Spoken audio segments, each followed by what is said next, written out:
السلام علیکم. جوړ په خیر. ټولو ګرانو دوستانو ته سلامونه وړاندې کوم. امید ساتم چې ټول به روغ جوړ خوشحال به وئ. خدای دې وکړي چې دغه پروګرام به هم ستاسو ډېر خوښ شي.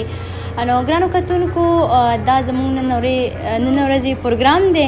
نو امید لرم چې دغه پروګرام نه به ستاسو ډېر خوښ شي. موږ سره بیا هم خوږ ژبې سندرغاړی دی. غواړم چې دوی سره خبرې اترې وکړم، ټوکې ټکارې، تاسو هم چرته کې مزې موږ سره پاتې شي. السلام علیکم. وعلیکم السلام. جوړ په خیر. څنګه تاسو؟ ډېره مننه. خدای خوشحاله او بس تاسو خیر دی. ډېره مننه. خوشحاله اوسئ. نو که د لر دي که د بر دي، ټول پښتانه ستا څېرې سره، ستا غږ سره، ستا نوم سره اشنا دي، بلد دي. نو که بیا هم په لنډه توګه ځان کتونکو ته معرفي کړي. ډېره مننه. زه سندرغاړی یم، وصال خیال یم او د خیال محمد صاحب زوی یم. او اول خدا په کار و چې زما نوم تاسو ته درتلی، ما ته به راځي. او ستاسو د غږ ډېر زیات مینهوال یم او سندرې ستاسو اورم. نو یعنې د خیال محمد استاد اواز که تاسو اورئ یا د زوی، یعنې بالکل فرق نه کوي، بالکل هغه شان دی لکه څنګه. ډېره مننه. بس دا خو د وینې هغه یو اثر وي چې د اولاد وي، د هغه بچی وي، نو خامخا د پلار خو پکې څه ناڅه یو ماده وي. نو موږ له خدای پاک د هغه شخصیت چې دی، د هغه معصومیت دی او اواز یې موږ ته رابخلی دی. دا د الله تعالی ډېره شکریا ادا کوو د ټولو مینهوالو چې ډېر په مینه موږ خوښوي او خدای د ټولو ډېر عزت وکړي. ډېره زیاته مننه. خوشحاله اوسئ. نو که تاسو دا ماته وایي چا نه متاثره شوي په دې فعل کې؟ یاره زه خو هم د خپل بابا نه متاثر یم او هغوی به هم فالو کولو، ورسره به ماشومانو داسې به سیل لاړو چېرې لکه دی ټي وي ته ځي یا څه. نو موږ به مهربان وکړو چېرې داسې یو ورځ به چې زه به په دې سټیج ولاړ یم او زه به یو سندره ووایم. نو ټول یو بس مکه مو خپل بابا فالو کړی دی.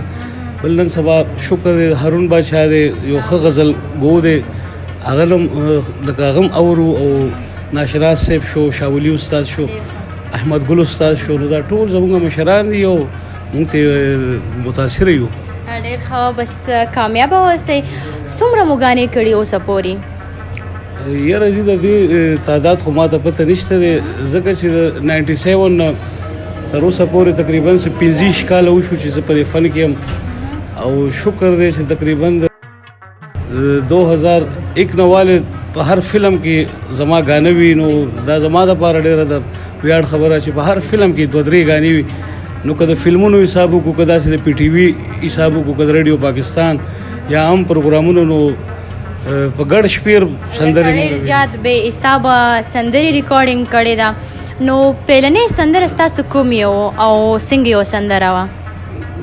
ما خو پهله سندره چې ویلې وه په اباسین پروګرام کې، هغه هم د بابا یو سندره هغوی ویلې وه د ډاکټر محمد اعظم کلام او ستا د 2 ورځو سپرلی، ستا د 2 ورځو ګلونه.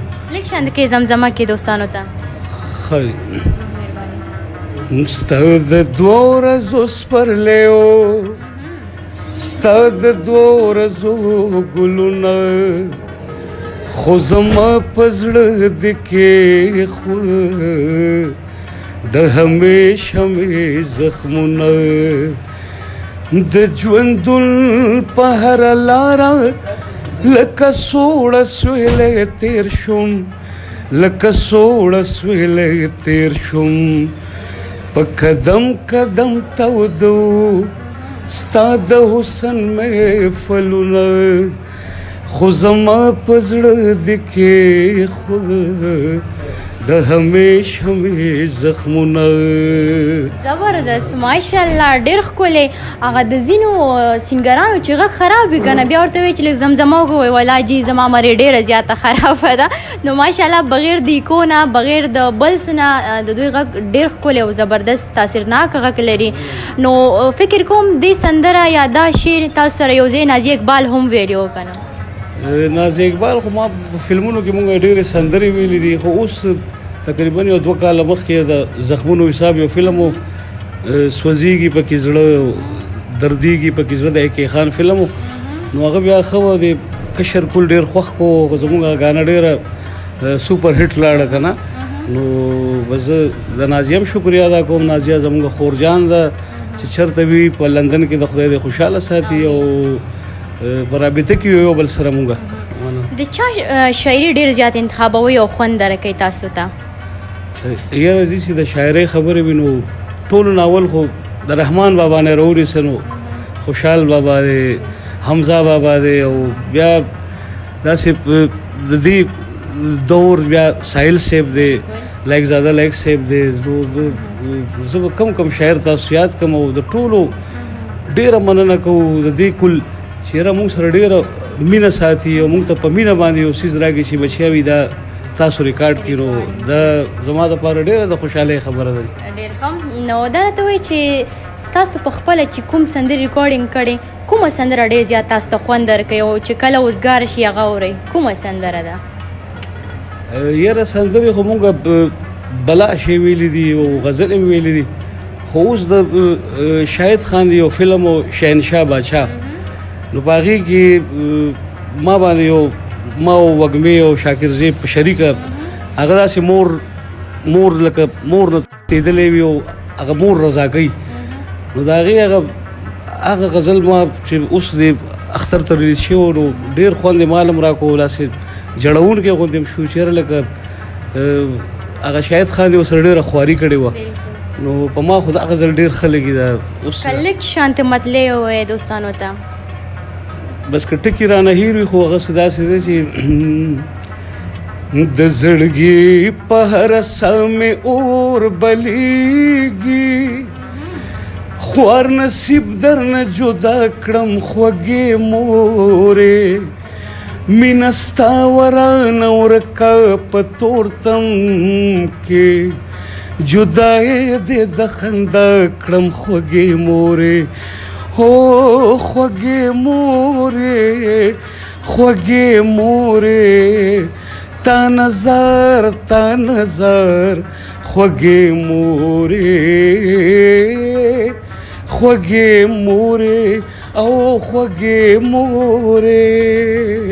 خوږې مورې واقعا چې مور یو خوږه میوه د دنیا کې نو دا د ټولو میندو ته ډالۍ وي چې فلحال مونږ هغه میندې ګوري نو دا د ټولو مورګان ته ډالۍ وي. واقعا ډېر زبردست ښکلی و. نو فلحال دا افغانان تا ډېر ګوري که نه لکه دا چینل د افغانانو ده نو څه پیغام لري که نه افغانستان خلکو ته پښتنو ته؟ افغانستان خو زمونږ مشر لوی کور دی او مونږ په ویاړ کوو، مونږ تلي یو د بابا سره تللی ما هغوی ته هلته یو خو زمونږ حامد کرزي صاحب چې هغه ټایم رئیس جمهوري و هغوی ورته د سرو زرو میډال په حواله کړی و، د هغوی هغه مونږ محل ته تلي وو.